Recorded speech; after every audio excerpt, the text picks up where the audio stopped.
Hey peeps, well look who's back. Bet you thought I hopped a plane and went to Paris and decided never to return, to chill out, to shut things down, and never finish Roxy Original Concert Chick's story.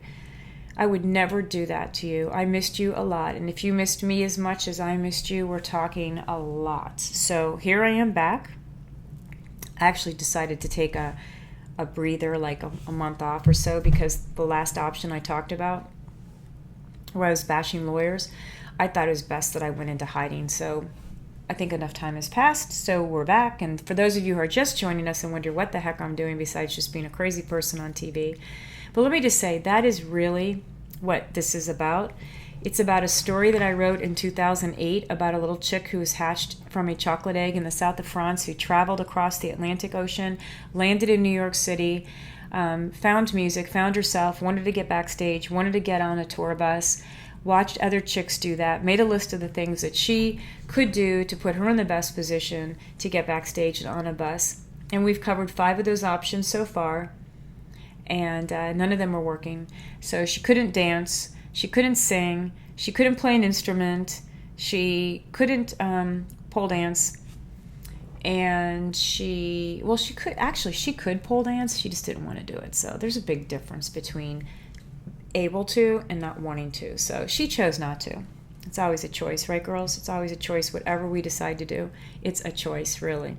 And another thing she did choose to do was to be a Playboy bunny centerfold, because rock stars love centerfolds, and she actually, Hugh himself called her up, but the damn lawyers got in the way and started to complicate things with the terms and conditions.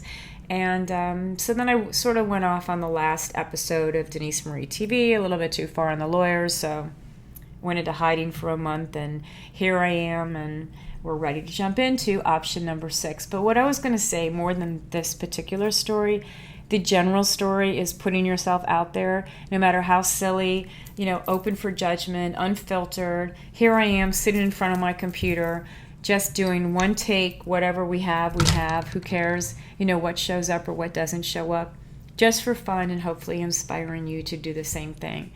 So it's been fun, and I'm ready to jump back in, and we're going to go right into option number 6, and I need my readers. So some things haven't changed. I still need my readers to read. So where are we?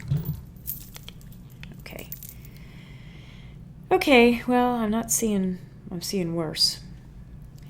Oh, because I have my cool glasses. Oh, look at that. That's like a sci-fi thing. Doesn't it look like, ooh, it's the bug.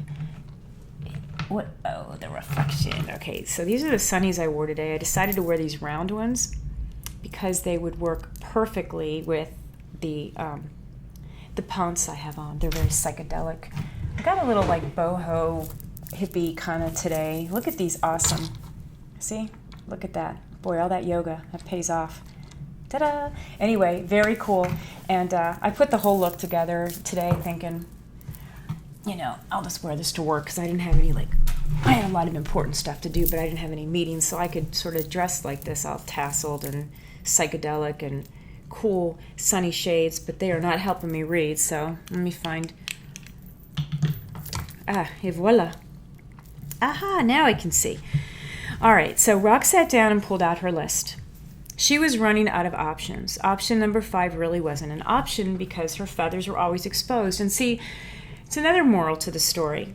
So you think you want to do something. For example, Rox wanted to be a centerfold. But this is it. The guys love hanging out with, centerfold. I'm sorry, I'm adjusting. See, I messed things up by, I'm actually like in a booster chair. Because this sits low for me to write at my desk, but the alignment here doesn't really work so much, so I'm actually like in a booster chair as I was a kid. I feel that way anyway, so it's all good. I'll try not to fall off of it, but if you do see me fall off, what's happening is there's a storm going on back there, and you might have heard some of the thunder already. Well, Roxy and Oliver are glued to my legs, so I might have to do like an emergency, kind of, it's okay, kids, everything's fine, mommy's here, kind of thing. So if I do that, that's what's going on. And speaking of, did you notice this back here too? I'm getting very fancy here. Not just, only my tassel. We've got the Eiffel Tower. TJ Maxx $7.99, batteries included, not too shabby. So we're getting very professional here, huh? Yeah, right. Oh my gosh. Anyway, so the deal is, okay, what I was starting to say is that you might have this idea of what you want, and it sounds great, and the planets are aligned, the stars are all sparkling on top of you, it's got your name on it, it's a dream come true, it's a prayer that's answered, and then something happens, and you don't have it anymore, and it's not going to happen. You were this close, and boom, it's gone. Well, all that means, people, is that something better is coming along the way. So Rox realized that she was probably going to be nixed from that Playboy Bunny deal anyway, because Hugh, he loves his chicks, but he wants to make money, and she's always exposed anyway. It's not like some special thing where I'm going to bear it all and, spread my wings in the centerfold of Playboy, because she walks around with her feathers fully exposed all the time. So, who knows what that would have ended up with. It might have been, they might have canceled her thing anyway, and after all the abuse she might have had to take there, it would have been for nothing. So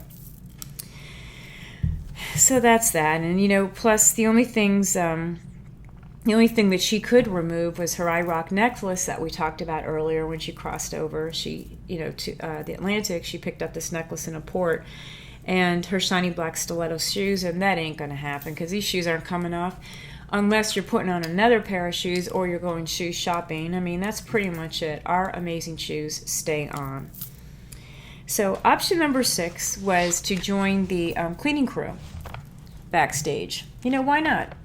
It's another lesson. There are no jobs that are above us or below us. They're all jobs with value. Every job has importance. And, people that judge people by what they do, that's really sad, because everyone has a purpose for being here, and every role that everyone plays makes a big difference in the whole scheme of things. So she's like, I don't mind cleaning up. I'll clean up the backstage area. There's no big deal with that. I think it's relaxing. It's sort of meditative, and she's got the built-in feather duster. So she's got that bonus. She comes fully equipped to do the job.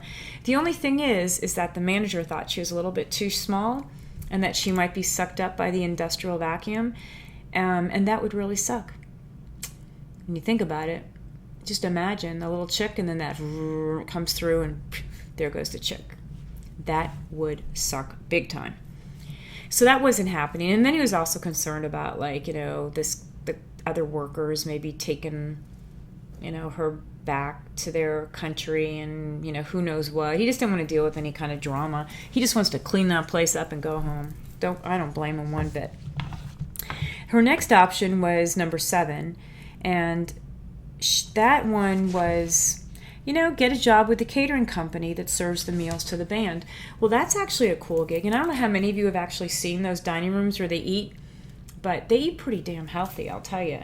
I've been back there, and the buffet will have a lot of vegan, there's like a whole vegan spread, and very healthy salads. And, if you think about it, people have this idea, and it's true, they're up there, sex, drugs, and rock and roll. These guys are, up there doing their thing, and you're doing that thing for years on end because you want to be successful, and you have to take care of yourself. And so that behind the scenes is when they're taking care of themselves big time through good food. They have water back there. There's other stuff too, but, meditation, yoga rooms I've seen.